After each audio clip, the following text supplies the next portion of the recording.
Hello, everybody, and welcome to the 33rd episode of whatever this is. I am now officially the host. I've taken it from Hanu, so you're just gonna have to live with it, I guess. Uh, as usual, I'm with Hanu because of the awkwardness of the time we're recording this at. We don't have a guest again, so you're just gonna have to listen to my voice and Hanu's voice for an hour. You know. Um. So Hanu, what's up? How are you? Oh, it's an honor to be on the podcast, man. Thanks for having me on. Um, no, I had an exam today, and Did you? yeah, it's one of the practical things I told you about. So, What exam was it? accountancy. So yeah, it was a And how practical. did that go? It went well. It was like there was this 12-mark written test, only 12 marks. It was like for 30, 45 minutes, and then the rest was just like this project we made, and then they ask you questions on that and stuff. So yeah, What kind of it was. projects would you have to make in an accounting class? This is where India comes in. You have to basically like prepare like a synopsis of like a company's actual annual report, Okay. and because we still haven't emerged from the British Raj, you have to do it all on like physical paper. They haven't discovered computers and projects yet, and I'm absolutely awful at doing like paper things. My drawing is at the level of a 4-year-old probably still, right? So that's always an issue. But like it went well. Like they didn't really ask too many tough questions. It's meant to be easy for everybody. So it was light. It was fun. what company did you choose? Please tell me you chose the RFU. I did not choose the RFU. I had to choose an Indian company, but the RFU was in my list. Honestly, if India had any good football clubs, you already know I would have chosen football clubs. But no, I chose an airline from India. So Nice. yeah. Apart from that, what was I saying? Yeah, I'm good as well, man. How are you doing? What's going on in your life? It is Monday. We're recording on Monday. I don't think we've ever recorded on Monday before. No, But it's a yeah, bit of a strange one. Usually, like there's either a game on Monday or like it has been literally 3 or 4 days since we last recorded. So we don't usually record on a Monday. We usually record on a Wednesday or a Tuesday. Um, but it is what it is. it Obviously is St. whatever this Patrick's Day is. this week, so I'm not recording on St. Patrick's Day. Yeah. That's just how it be. Um, So yeah, we're recording on Monday, but luckily enough, I think everything that's going to happen in Russian football this week has happened already. Has happened. We've gotten the Russia squad. We've got all the games finished. Sometimes there's a Monday game. Uh, and we have one of the best Grammy winners of all time.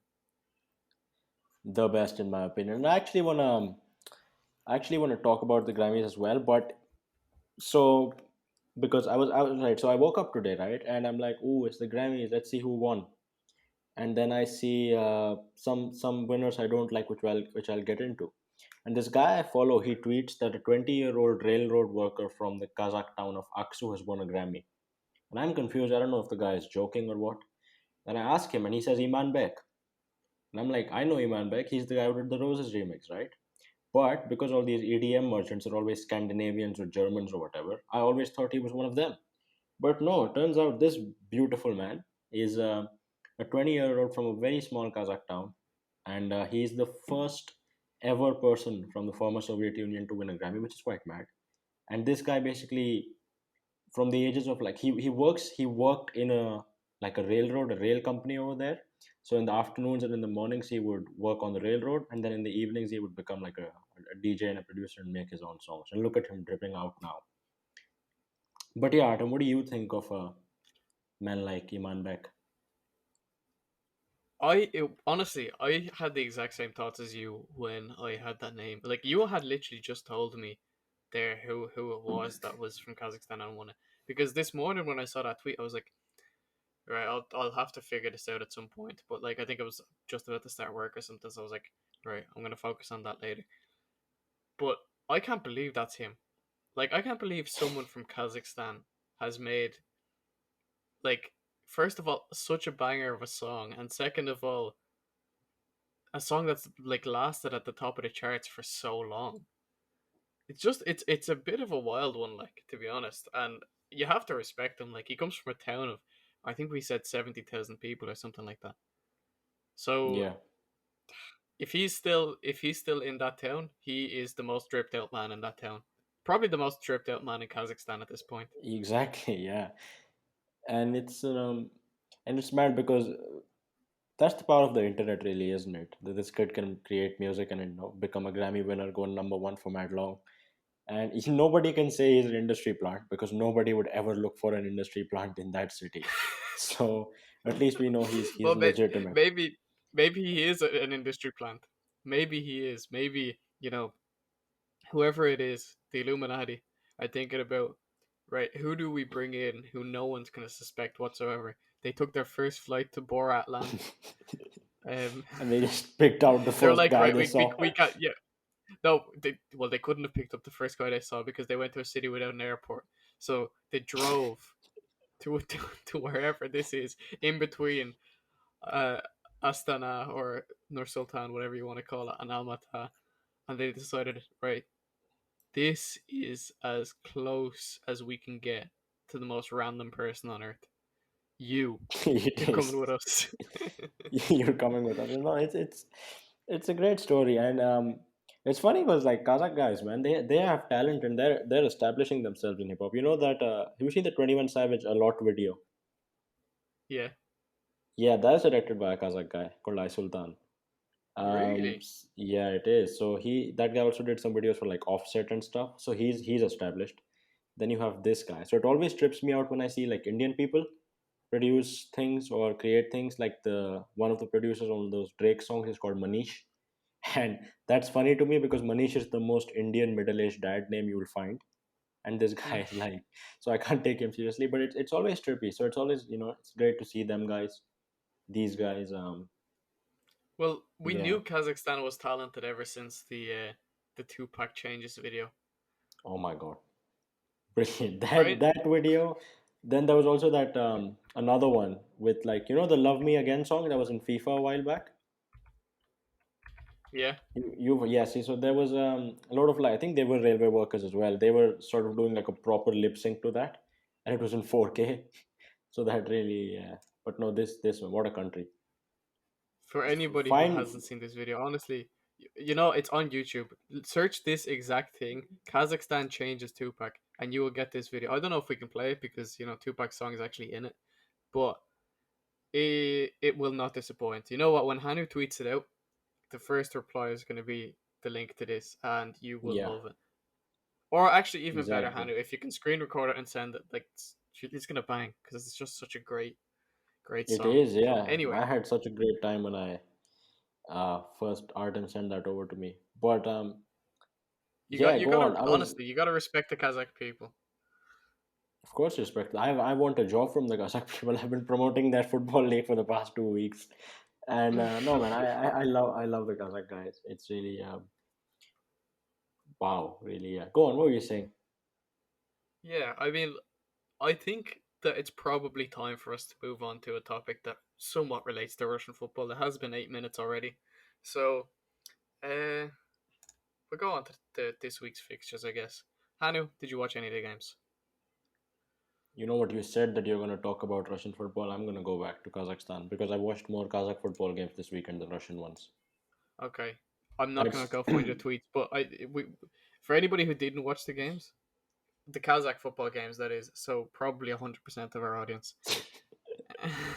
no, don't do If that, you don't do that. They're on Sport Rex. Sarthak watch them. They're all free Okay, on fine. Sport Rex. Yes, go watch them. No, okay, well, that's not what I mean. The people who are listening to us on Sportrex, of course, all of you, 100% of that audience has watched the Kazakh Premier League this week. All of the YouTube audience and the Spotify audience, they haven't. So let me just explain. Um, so if you didn't see the game Hannah was watching, um, well, the pitch was quite something. You thought that the Russian league pitch from Rubin last week was bad, right? Hanu, tell them what was wrong with the pitch this week in Kazakhstan. Right. So basically, the first game I watched was in this city called Turkestan, and they built a new stadium there. It opened a week ago. It quite literally opened a week ago. They spent 35 million euros on that, but they forgot this meteorological concept of rain, right? So basically, it was raining, and the pitch turned into an entire swamp 30 minutes into the game. Like the ball was not moving. It is the worst pitch I've ever seen. I've not played on a pitch as bad as that, and I lived in India, right? So it was awful, and it's caused a huge scandal. There was another game where the referee punched a player in the tunnel, Oh wow. which caused another scandal. And there was also some like random ref errors which caused scandals. But it was all made up by the fact that I got to watch that really nice stadium with the buildings and the really nice fans. But Russian football, I did watch parts of Zenit Akhmat. I watched, and I watched Lokomotiv Sochi. What a great game that was. We're going to do a deep dive on that game. But what did you watch, Art? To be honest, I think the only I think I watched a game and a half this week. I watched all of Zenit. Yeah. Like I started late, but then I went back and watched the start, and then I watched the first half of Dinamo against Spartak, and literally that was it for me this week. Do you want to So, tell? Yeah. Do you want to tell the people about your own goal, the own goal from Maslov? oh my god. Well, yeah, we might as well start with the Moscow Derby. Why not? So, for anybody who didn't watch the game, um, in the 18th minute, Pavel Maslov scored an own goal. Now, this, like own goals happen all the time. They're not usually, you know, really a talking point. But if you look at this own goal, when the ball was crossed in, there was nobody behind him. Nobody within, I'd say, 3 or 4 meters of him. Now, to be fair to him, he's stretching to get the ball. But what it looked like at first was that he literally walked up to the ball and just passed it into the net. Like, it took me like 15 or 16 times watching it to figure out what he was trying to do, and I still can't fully figure it out. I think, now, this is what I think, and I could be wrong. I think what he was trying to do is put it wide.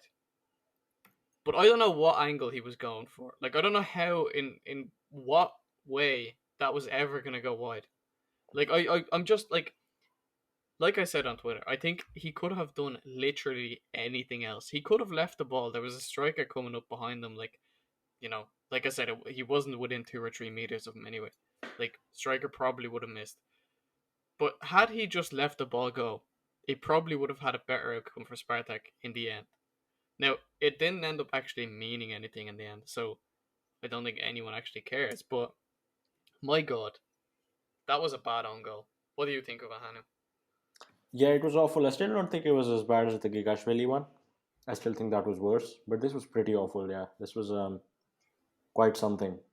Um, we were on Clubhouse at the time with I think David and um, Artem was there and David was there, and when it went in, you guys like were speechless for the next 5 minutes, and I was just frantically trying to figure out what had happened.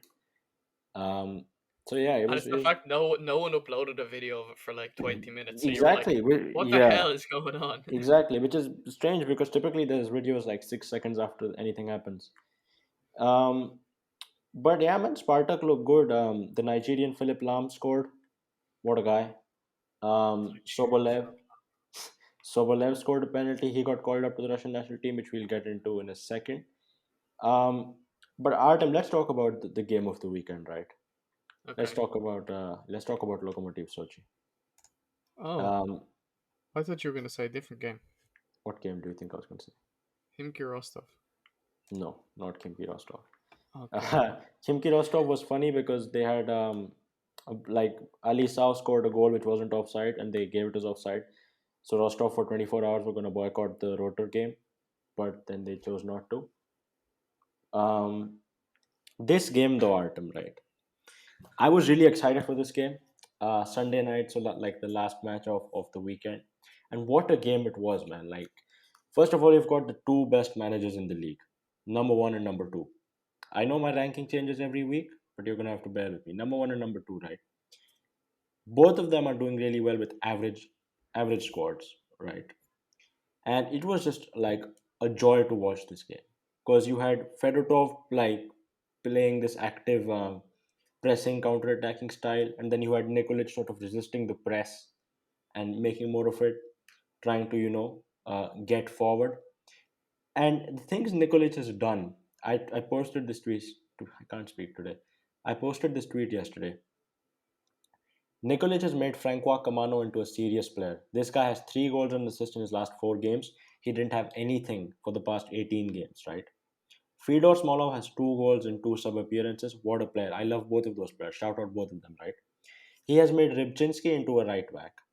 He has fixed their he's brought in 2 midfielders, and the only wrong thing he's done was brought in Rajkovic, which we've forgotten about. Everybody's forgotten about Rajkovic. But Artem, I really think if you were to do like power rankings, I know you asked me last week, like is Spartak the best team in the league right now? I would say Loko are number one, Rubin are number two, and then I guess Spartak are number three. But tell the people what you thought of Franco Acamano being the best player in the league. Tell the people what you thought of this game, and yeah, anything else you might have to say. Well, like I said, I didn't actually watch the game, but I was quite upset to hear Kamana had scored because at the start of the season I had said that who was it, Zeluish, Adair and him. Adair, and him would not score more than 4 goals in the RPL. Unfortunately, that was the fourth goal, and then he scored the fifth later on in the game. So I was quite pissed off. But you know, you have to respect the Lokomotiv are on good form now. I don't agree that they're the best team in the league. I still think Spartak are better, but I definitely agree that there's an argument for them. They definitely look a better team than Zenit. Um, but yeah, like there's not really much else I can say. Like about the game, like the only real highlights I saw from this game were through Ilya's Twitter videos. Yeah, And by the way, they are sick. They're so good. they I are. don't know if you got that feeling or not, but like when I was watching them, I was like, this is like playing FIFA from a new angle. You Yeah, just they like are. especially for the small of goal, it's like oh my god, like you could really like it's just beautiful. It's just beautiful. It is, and he was at the game, and he was, doing a clubhouse for a good 15-20 minutes of the like atmosphere and stuff. So I had a really fun time in that as well. Um, Respect. Honestly, Ilya's always doing stuff like that. Like he's actually he produces some of the most unique content in Russian football, I think. And yes, I don't absolutely. like sometimes he doesn't even like. I don't know if that's his intention or anything, but he constantly comes up with like either like cool memes or cool videos or like just something interesting. Yeah, just a world class bloke, man. Honestly, like there's not much else to say about Ilya. What a For sure, guy. he's a gent. Yeah, and going back to the table, I've taken control over. Can't speak today, man. I've taken control of the podcast again, Artem. Okay. And if you look at the table, right, it's every week it changes, but Rubin are in with like an actual chance of Champions League football next season. So it's like the top six, and this is what I like. I think the top six, if it stays like this, I'd be happy. Maybe Rubin over what do you call it, Sochi, but Loko in fourth. Everything else seems nice. Um, what do you think? What do you think of Rubin actually? Because they are on some real good form. Kuicha scoring, Makarov scoring. This is the best Rubin have played since David became a fan of them. Um, it's been 11 years. So, what do you think? I want them to come third. I Hmm. really want them to come third. I love Slutsky, Yeah. and I think that there's a real good atmosphere in that team right now, and that's one of the things that I really value about football. Like when you can see that there's a team that has just a fantastic atmosphere within it. Like I just feel like not only does that add to obviously the way they play together, the chemistry and everything, but it's the enjoyment of watching them as well. Like it's fantastic. They're one of my favorite teams in the league right now, and I'd love to see them ahead of like CSKA haven't been great. Like I'd like to see them ahead of Lokomotiv Moscow. Obviously, like you think Lokomotiv are better. I think they'll come ahead of Sochi anyway. Dynamo need to bounce back. I think Krasnodar are I haven't conceded yet, but I'm very close to conceding that they're not going to get Europe. But like you said, there's still a race on. Like realistically, anybody from first to ninth could finish anywhere from first to ninth still. Yeah, that's true. And I think the thing is that I agree. I don't want to see CSK anywhere near the Champions League or even the Europa League.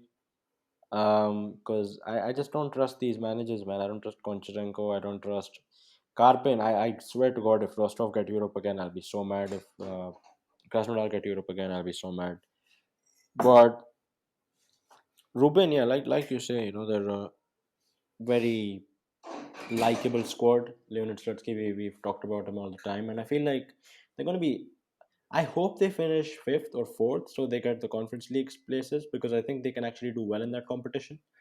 I think they Hmm. can go far in that, and I feel like it's going to be a good advert for players like Kuicha and Makarov and them to establish themselves in Europe. And I think you're right, but at this saying that as well, I think that they do fall. Like, I don't think they do well in the Champions League, but I think if you put them to the Europa League, they do well enough to at least come third and get into the Conference League. So I'm honestly, I'm happy for them to go wherever. If it was the ideal scenario, right? We're going. What is it? Two Champions League places, two Europa League places, and one conference. Is no, that correct? two Champions League places, one Europa League place. That's the cup winner or the third, and then two Conference League qualification spots. So there will be qualifiers. There's nobody's Okay. going to go straight to the group. So like that's worrying. Okay. Well, let's take that for example then, and say like who do you want in each of those stages? Like if you could pick the five teams from the league and place them into like pick two Champions League teams. Pick the team who's going to go straight to the Champions League, and pick the one that has to go through qualification. Pick the ones that have to go to the is the cup winner straight into the Europa League group stages, right? Yeah. And then the other two are into the Conference League qualifiers. Right. So we'll assume that the cup winner will be one of these five teams, right? We'll Yeah, assume that just for this conversation. So I think Zenit I want to see straight in the Champions League because they're just like they're well oiled and yeah, just is put that them a there. Gazprom pun? Oh, I didn't even see that. That's crazy. But I mean, yeah, sure, Gazprom Neft is a thing. Fair enough. Um, Spartak I would not mind in the Champions League qualifiers because Yeah, I don't know if they're going to keep Tedesco. I don't know if they're not going to keep Tedesco. But Spartak, I feel like have enough in them to get through the Champions League qualifying round or playoff, whatever it's going to be. Direct to the Europa League, I would like to see Lokomotiv probably because yeah, I would like to see Lokomotiv because well, I feel like they're better than CSK. I feel like Nikolic is at the wheel and he's doing good things over there. So and I feel like they can finish at least third. I want to see CSK finish fourth because I feel like the Conference League qualifiers won't be too hard for them, but they won't be too. Yeah, so I think they can get through them, but like I don't want to see them be in the Europa League and completely stink it up. I feel like they have a better chance if they go through Conference League qualifiers. And Rubin, I want to see in fifth just because, well, it'll be super fun to see them. I think they'll do well. They're managed by an actual manager, so I think they'll do well in the qualifiers. And they're just a well-run club, man. Like a few more signings here and there, and they're well set for a European season. What do you think? Who would be your five? yeah. Honestly, I agree with everything you said there. I think I'd want Zenit to go straight through, not only because that means they win the league, but because I just don't think they do very well in the qualifiers. I think Spartak have a better chance, like you said. Especially with players like Promise and Larson and stuff like that. I think that they have the quality to beat pretty much any team who they'd face in the qualifiers. Um, third, assuming that's the Europa League place, I wouldn't mind seeing Rubin get that. Yeah, But also, I think you're right. I think Lokomotiv would do better in the Europa League anyway. So I'm happy for them to be there. And then yeah, CSK realistically are going to get some European space, so I'm happy for them to get to the Conference League. Maybe they'll have a have a nice run on that. And yeah, like I said, I want Rubin to get into Europe as well. I know that leaves out Sochi, that leaves out Dinamo, that leaves out Krasnodar, that leaves out Rostov. But I think that those five teams realistically have the best chance to get us coefficient points next season. Honestly, yeah. I mean, first of all, it's so unfair that we have nine good teams in this league, but only five coefficient spots because we're awful in Europe. But you know what? Honestly, I would not mind CSK just being replaced and not getting Europe altogether. I'd love that. I would really, really like to see that. I'd love to see Dynamo in there instead because I think Exactly. what Yeah. Schwartz is doing there is much more interesting than what's happening at CSK at the moment. But look, that's just my opinion. I still do think that CSK will get Europe, but I'd be happy to see them not get it for once. And see how Exactly. they'd rebuild Because after that. yeah, And plus, we've also got to take into account that realistically, Vlasic is leaving this summer. exactly what I was gonna say So is that he already looks tired on the swamps when he's playing against Arsenal Tula, right? So he's not yeah, gonna stick around. He's gonna probably have a good Euro campaign, so he's gonna go. And if Goncharenko is still gonna be at that club, which I feel like he should be fired already, there is very little chance that there's a very small chance that they're gonna get someone as good as Vlasic, a one man army like that. It's near impossible, right? Never gonna happen. It's just partly luck that they got such a good player, one of the best foreigners we've ever seen in the RBL. So I feel like they're going to be awful in Europe no matter what. And it's not impossible actually. There's still 8 games to go, and I think they could indeed drop out of Europe altogether. let's see their And they've got fixtures. some really hard games, by the way. Oh, their next Next game is week is Zenit on Wednesday. yeah. Shit, actually, you know what? We're recording this podcast at the perfect time because there's new games tomorrow. I think. Wait, what? This is midweek? Yeah. We're playing midweek this week. Okay, Wow. no, I'm wrong. It's Wednesday that it starts, but it's Wednesday and Thursday and Friday, and then we don't have any games until the 3rd of April, which is after the international break. So Wait. Jesus, that's bad. That's sad. it's I don't know sad, how. but at the same time, I don't know It's what the you expect. international We got the break Russia again. squad this Oh. morning. Like, Yeah, but I didn't want the international break. It's nice to have the squad. I don't want to see them play. okay, well, Um, even then, look, this Wednesday, Thursday, and Friday are going to be great. We're going to have some interesting games. CSK against Zenit is going to be massive. Like, yeah. either way, whatever way that goes, there's going to be a lot of teams around the top that are going to be happy no matter what way it goes. Um, you've got Ahmad against Arsenal Tula relegation Massive game. battle. Ufa against Lokomotiv. Lokomotiv should be, 6-0 coming up the locomotive. table. Coming up the table. Krasnodar against Dynamo. The two teams that are just outside of Europe right now. Both of them need a win here. Spartak are coming up against Ural, who Ural haven't are lost in their last hopeless. 5 games. Ural haven't lost their last 5 games though. Really? They haven't lost in the last 5 games, Had Ural? 4 draws and a win. Yeah. Hopeless club. Such a boring outfit, honestly. I've never seen any club be so boring. Um, Okay, well, anyway, then Rubin are playing Himki. Rubin should win that, and then good game. Sochi against Tambov. Sochi should win that. Either way, Massive game. at the end of this week, the table is going to be looking even more interesting than it is now, and that's hard. Like, I feel like this Yeah. may be one of the most interesting seasons we've had in a long, long time.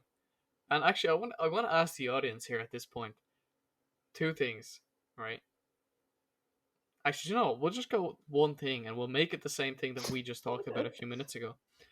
And it's if you could pick the five teams to represent Russia in Europe next year, please tell us who you would choose and why. So, you got to bear in mind that, for example, like the way me and Hanu chose Zenit was shit, they're not going to do well in qualifiers, so, put them straight in. Like that kind of thing. Give us your logic. Tell us who you think, if you agree with our opinion, because me and Hanu had the same opinion, or if you think that there should be someone else. Do you think that maybe Rostov will get back in, and do you want to see them back in Europe? Do you think that they might go far in the Conference League, or do you just agree with what we're saying?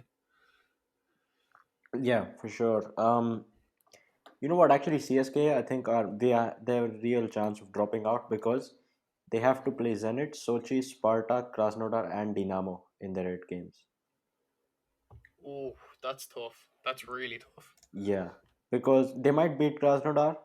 Spartak will not make it easy on them. Sochi don't make it easy on anyone. Hanu, look at their last 5 games. Yeah, Like I know that's it's what you're just saying, but their last 5 games are all teams they're going to be competing with to get into Europe. And and Ufa legends. yeah, well, they're. Do you know what they might like? They might be fighting for their lives at that point. So this is going to be a really interesting end to the season for CSK, and I'm really looking forward to seeing how it ends up. Like They're not. if Sochi are still in the conversation for Europe, Krasnodar may not be at that point. I like that. Dynamo, I feel like probably will be. Like this is just gonna be great. I honestly, I think it's so difficult to predict this league, Yeah. and All I'll I'm say is loving it. I don't think CSK are gonna make it out the hood. And I hope that when on the final day you have all the matches taking place at the same time. Yeah. I feel like we're gonna have either a European race or a title race being decided, like, and that's gonna be insane. Oh, I can't wait for that. Yeah, that's gonna be good. But like you said, at the end of this midweek fixtures, if we predict Zenit to win against CSK, then CSK will be stuck on 40. We're expecting Lokomotiv and Rubin to win. They both go up to 40 along with CSK. Who are Sochi playing? Sochi playing time off? Sochi are playing Tambov at home. So that's a win for them. So, we could have four clubs tied on 40. CSK could be sixth by the end of this midweek thing. Whew. It's fun out here, man. It's scary hours. Scary hours It's out here. it is. It really is. Oh, this is just. It's gonna be a great week. But Hanu, Yeah.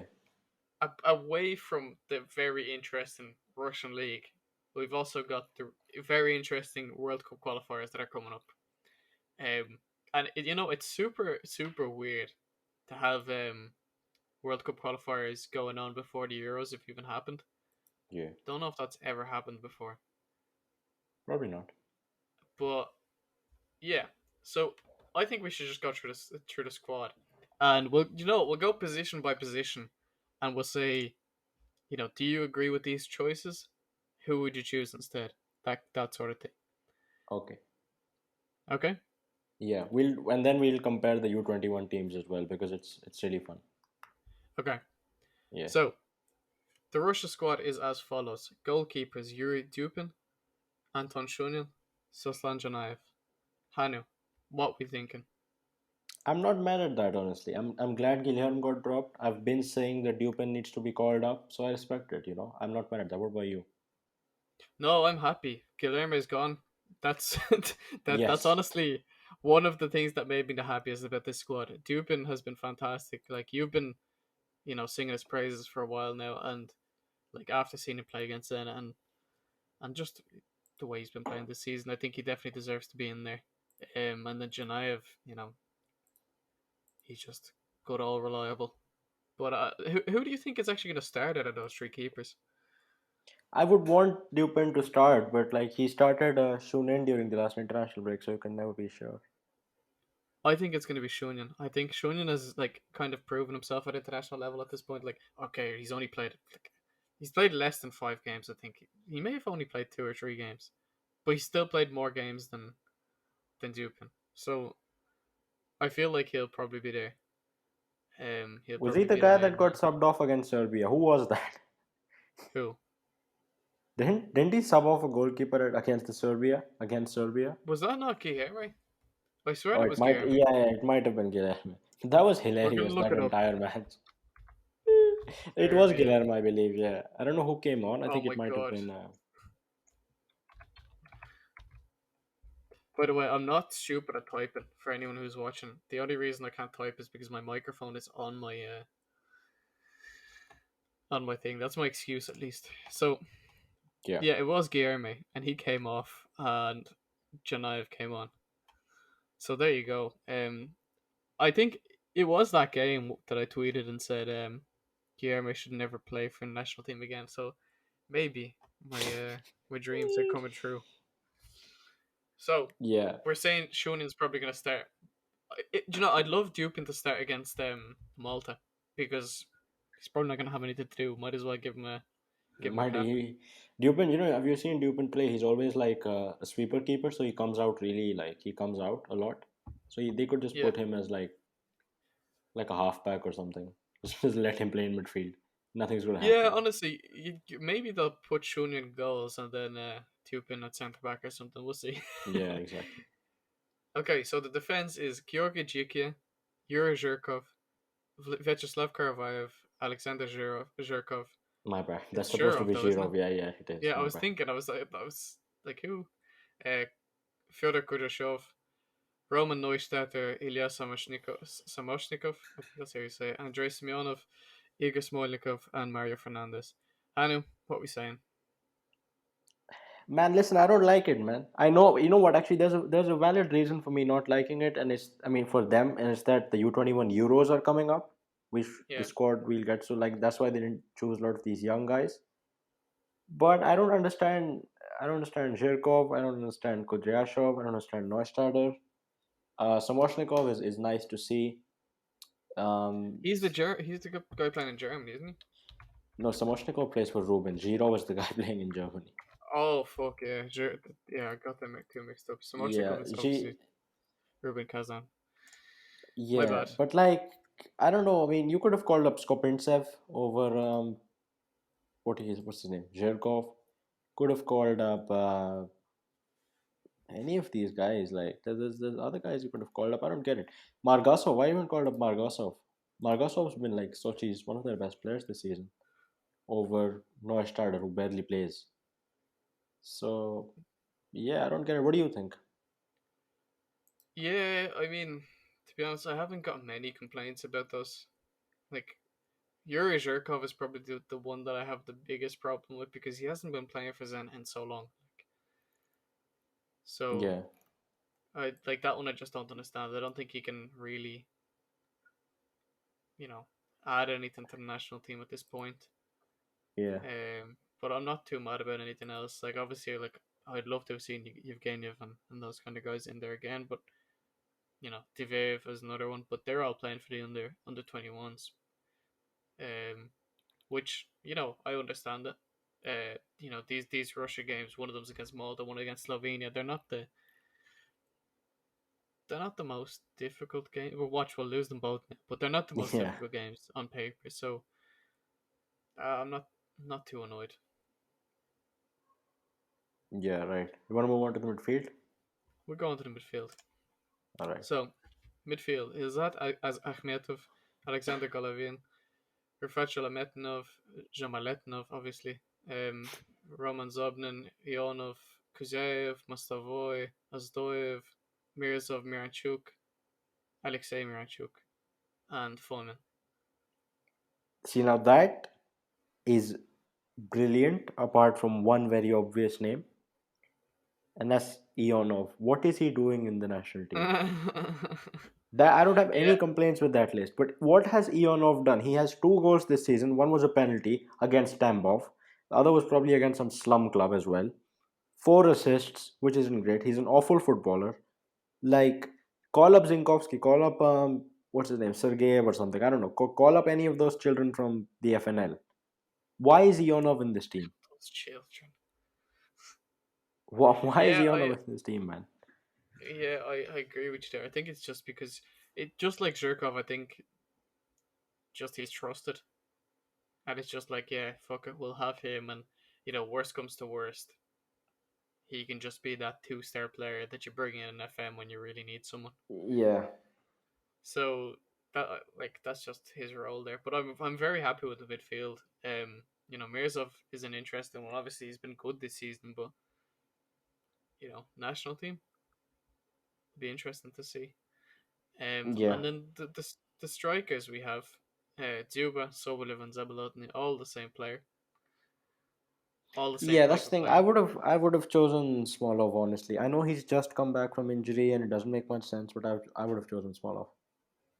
I completely agree with you there. I think Smolov deserved to be there, especially recently. He's been on. I know, like you're cutting it tight with his last two games. He's been on form, but he has been on form in the last two games, and I think that deserves something. You know, Sobolev deserves to be in there for sure. I think Yeah. he should be the first name there. Now Tube obviously was the first name there because his because what you've got it like Chichesov has already said he's going to be the captain for these games in the lead up to the World Cup. Yeah. So no surprise there. But I personally would have liked to see Ionov getting taken out from the midfield and add another striker in Fyodor Smolov. I don't think that would have changed the team too much, but it Yeah. gives another attacking option, and I think that would have been better. Yeah. No, I agree with you there. And yeah, I agree with everything you said. Because there's 27 players in the squad I counted, right? And that's a lot of players. So I could have just Oh added another wait, wait, striker. wait! They have to cut that down though, don't they? I think you can only have 23. I don't know. I think so. But maybe because it's COVID and you can make extra subs, I guess. I don't Um, know. Well, it'd be interesting to see anyway. Like obviously there's three keepers there, and no one's gonna be taken out of there. Um, well, Jesus, if we need to take out four players, I think we'll both be in agreement that Zhirkov needs to go. yeah. Uh, Zhirkov, Probably Ionov. Neustadter, Ionov, and No, I'd leave Neustadt in there. Kozyaev, probably. No way, leave Kuzev in there. I'm taking Ionov, Zhirkov, Mirzov, and Smolnikov. Swanlikov. Yeah, All right. Fair play. I think that's the way to go for me. Okay, well that's I guess we're sort of in agreement there. Yeah. Moving At on least now. with two This, players. yeah, this is where it gets. I can't. This is where it gets interesting, right? Because the U21 Euros are coming up, and Artem, did you know that they're going to be held in two separate parts? So, like half the Euros are going to take place in one international break, and the other half is going to take place in another international break. Doesn't make any sense, but it is what it is. Now, I want to ask you, right? Which team out of these is better? We've done this conversation before, but I feel like it's intensified even more now. So the U21 goalkeepers are Denis Adamov, Alexander Maximenko, and Ivan Lomayev. What do you think of those three? Fantastic goalkeepers, fantastic choices. The Better question is, than, yeah, well, I think that you shouldn't put three keepers against three keepers because like you only need one keeper on the pitch. So it's essentially Maximenko against take your pick from the Russian team. Who do you want in goals? So let's say realistically Shunin or Maximenko. Who do you want? out of those I'd take Maximenko, but if it was Dupin, I'd take Dupin. It's a tough choice. Let's say it's a draw, right? Let's call it a draw. Right. Okay.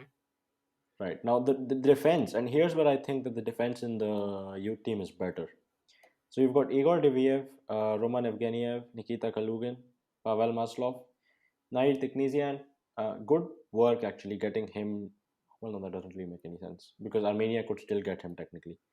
Daniil Krugovoy and Artem Golubev. So if the I defense think there is is a new rule though, isn't there? That you if you play for the under teams, no, or you am I can wrong? still no, you can still be called up to the senior team. It doesn't matter. Okay. Well, either way, I Yeah, think like a back four of, geez, let's say I don't know, Tiknisian, Krugovoy, Diveev, and Yevgeniev. I think that's a solid back four. Like yeah, that's a very good I back think four. that's a better back four than what you could make out of the current senior team. Yeah, because in the senior team you only have Mario Zikia, maybe Karavayev at left back, and like Neustadter or Semyonov, and like those are all of them are worse than Diveev and Evgeniev. So Yeah, right, and in midfield we have Arsen Zakarian. Shout out Arsen Zakarian. He's only 17, been called up. wonder kid, One kid. wonder kid. So you've got Zakarian, Lisovoy, Kuchayev, Obliakov, Umyarov, Utkin, Kulikov, Glebov, and Lomovitsky. That is exciting. That is that's a beautiful Whoa, midfield. If that's the future of Russia, right? whoa, That is Hanu, you just good. gonna skip over Shappy like that?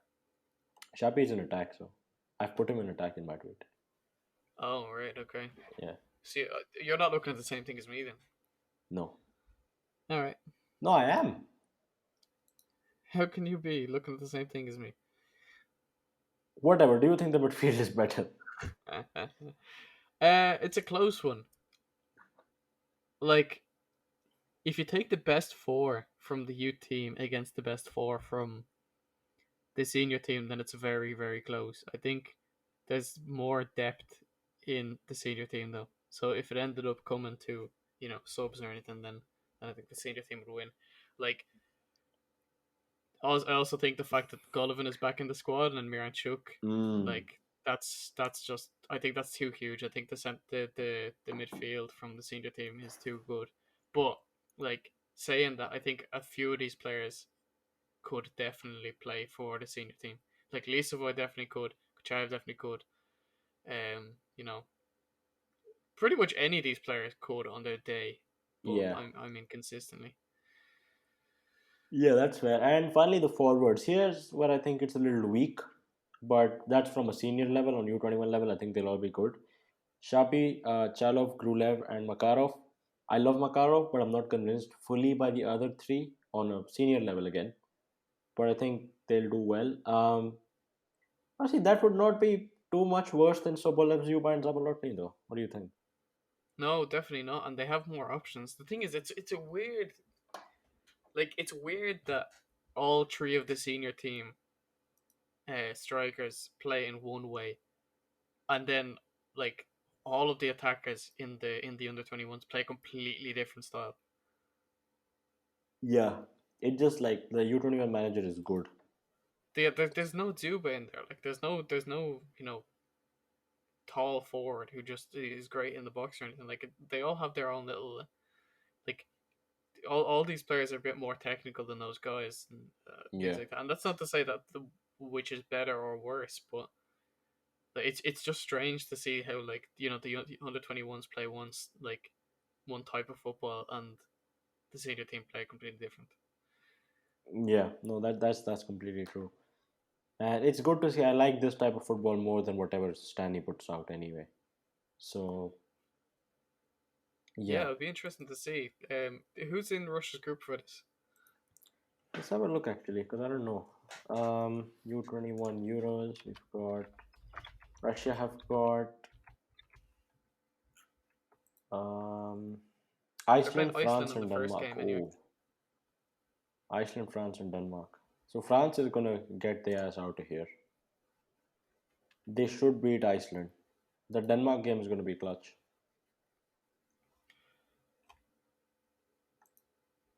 I'm gonna go. This is gonna be outrageous. Yeah, they're gonna finish fourth now. Now that you said this, you're gonna say they're gonna beat France. Have you seen France's squad? No, I haven't actually. Who's in France's squad? It's insane. It's like a whole senior team. It's gonna be like Mbappe or something. It's honestly, it's No, like like they've got for. Yeah, go on. no, it is. It's a really good squad. Like I'm looking at it now. Yeah, I have a feeling this isn't fully accurate because it says Saint Maximin over there. Yeah, I did notice that, but still. I'll say Frank Ribery next. No, but it's the I Denmark game that's gonna be clutch. Russia are going to the semi-finals minimum in this tournament. Mm. I'm calling it now. Didn't Russia win one of these in like the early 2010s?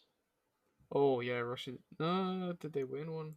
I think they did win one. I can't remember if it was under 21s. I think it probably was under 17s or something. Yeah, Like I remember when like Maximenko's whatever it was, like 98, because that's the same year I'm born. So I kind of followed those guys. Like that squad was class, like unbelievable underage. So a lot of them are in this squad now as well. So yeah. hopefully, I think hopefully they can do something. I think the time they won it was with when Jamaldin Khodzaniazov and those guys were in the team. Yeah, he was in the team for sure. Cause But they also had like Gasilin and Shidaev and stuff like that. yeah, cause yeah, so they won in 2013. Let's have a look if we can find the squad for that. Um, till then, Artem, what do you think of Nikita Yosifov going to Villarreal? Honestly, respect. I'm not gonna lie and say that I know I'm mad amount about him, Yeah, but it's gonna be it's gonna be fantastic to see. It seems like he's gonna be playing for the B team for a while, yeah, but you never know what you can do when he's over there. Maybe he'll find his way into the first team and rip it up like Cheryshev once did. yeah. That's true. And I mean, Villarreal. There was this tweet which said that like they had Schwetz in the past. They had this guy called Efremov who went to Villarreal from Loko and then came back to Chertanovo this year. So I mean, I guess Yosifov is older than him and he's like an established player. So I hope he can establish himself. Um, but yeah, I pulled up the U21 team, right, and it has a lot of these guys just faded away. To be fair, because it has Mitryushkin, it has this guy called Kuznetsov. Then all of the defense faded away. So they've got this guy called Likhachev. I've Wait, never wait. heard of What him. what what year was they? What was it? Under 18s or under 17s? They Under won. 17s, yeah, under 17s. So yeah, so you had wait, yeah, so you had Likhachev, Korzeniazov, Yakuba, and Makarov. All these guys are frauds. No one's ever heard of them, right? And this guy called Nikolaesh. Then in midfield, you have Parshikov, Buranov, Golovin, who's good, Rudkovsky, Baranov, Dovnya, Rifat Zamaledinov, and then you have Shedayev, Makarov, Gasilin, and Zuyev. I mean, it's not bad, but like a lot of these guys just faded away, which happens a lot at youth level, to be fair. So Where are you seeing the squad? I'll send you some link on the Zencaster chat. Oh my Sick. god, you're doing so much. Send you a link. Just click that, yeah. Thanks.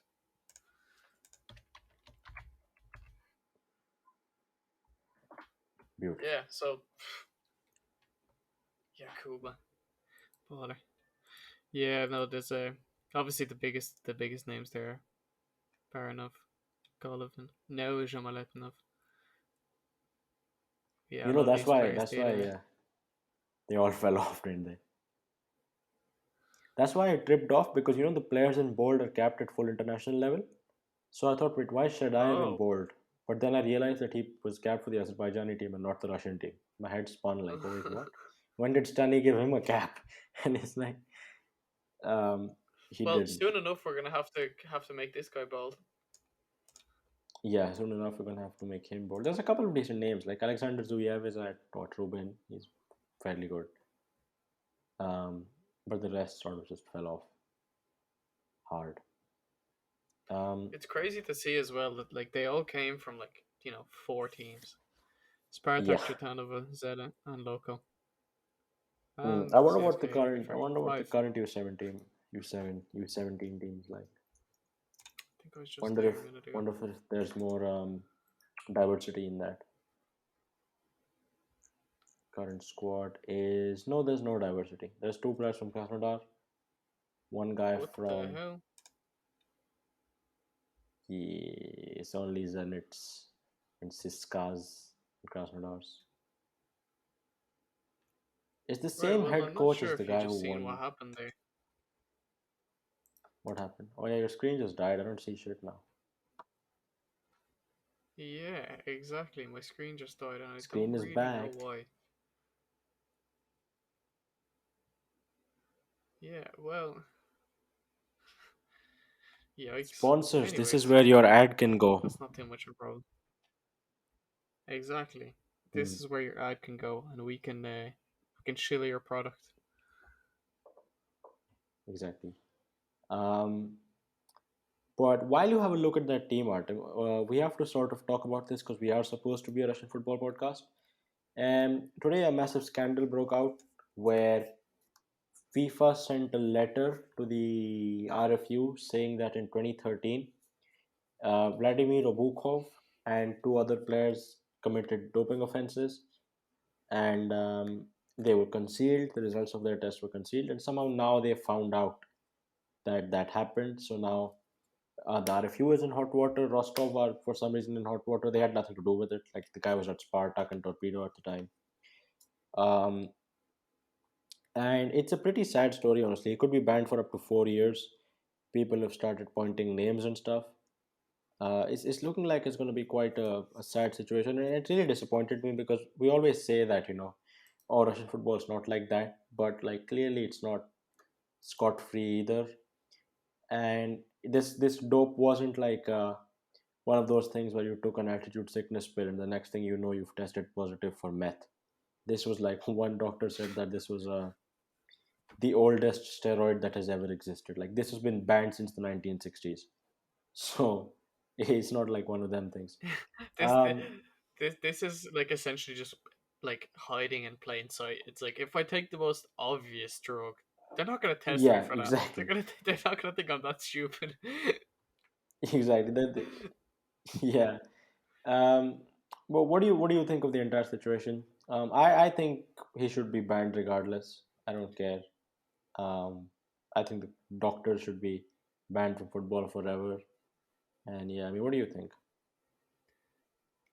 Agree with both. Yeah, I think you think the player, like at the end of the day, the onus is on him to know what he's taking, and I find it hard to believe that he wouldn't know what he was taking in that situation. So he should be banned. Doctor should be banned from football. He should be banned from sport, really. Um, yeah, I don't think there's that much else to say about it. I was upset to hear about that. Um, but look, there's always a few bad eggs Yeah, in and every league. So exactly. And I actually, the first time the story broke, it was like Rostov player gets caught doping and hides it. I'm like, ooh, it's like Rostov Karpin is making them dope. And then I read it, and then it's from mm, 2013, and I'm like, fam, like, what are you doing? And the doctor that they interviewed also said that like this shit has serious side effects. So there's really no, like, you should not be that stupid of a dope to take that dope. Like he said that. Like, fam, what are you doing taking this at a U21 training camp? And how are you taking dope and still a mediocre footballer? Like, you just trash at that yeah, point. exactly. Exactly. Just retire. But like it always like feels weird when like these allegations come out and they're like, oh, this person's caught doping, and it's like from 2013. It's like, why did it take 8 years? Yes. And Like um, surely like for if they're saying that this is the drug that has been around forever, surely testing for it has been around since 2013. Like this can't yeah. be one of these things that just becomes potent after like 8 years, and there's no way that they're like, oh yeah, you know what, we'll just test like this random guy from Russia from 2013. Like I don't know. Yeah, and it's It's like, just weird. Weird. yeah, they went back into the files. Like, there was a WADA employee working on Vladimir Obukhov's case from 8 years ago in 2021. Imagine how sad of a job that is. So they realized that, oh, they had covered it up with like a fake test or whatever. And the funny thing was that like no one denied this. The agent came out and said that I'm surprised this made the internet. So like they've been trying to cover it up for so long, and they finally all been caught. And it's sad, honestly. It is sad. It is, yeah. And I wonder if like that's the only time he did it, because if it is, then we all make mistakes, and like if he gets banned for like 6 months or a year, then I get it. But if it was the thing that he was just doing throughout his career, then I think he deserves the longest ban he can get, which, like I think you said, is 4 years. Yeah, and exactly like if Roman Aremenko got 2 years for cocaine, this guy deserves to get more for the oldest steroid in It wasn't existence two or years, was whatever it? I it thought it is. was one. Yeah, it was two. Was it? Um, yeah, it was 2 years. It was 2 years. Wild. Yeah, but what is it with Rostov always getting caught up with these? So they signed a cokehead. They've signed a player who beat up a guy with cocaine, and now they've got like they just attract these sort of wrong uns. They're trying to buy in players low, with at their worst point of their career. If they can lift them up, They could I think that's they're all like it a is. rehab. They could Yeah, rehab center. exactly. Yeah, exactly. Fair enough. But Yeah, Hanu, I think that's all we have for today.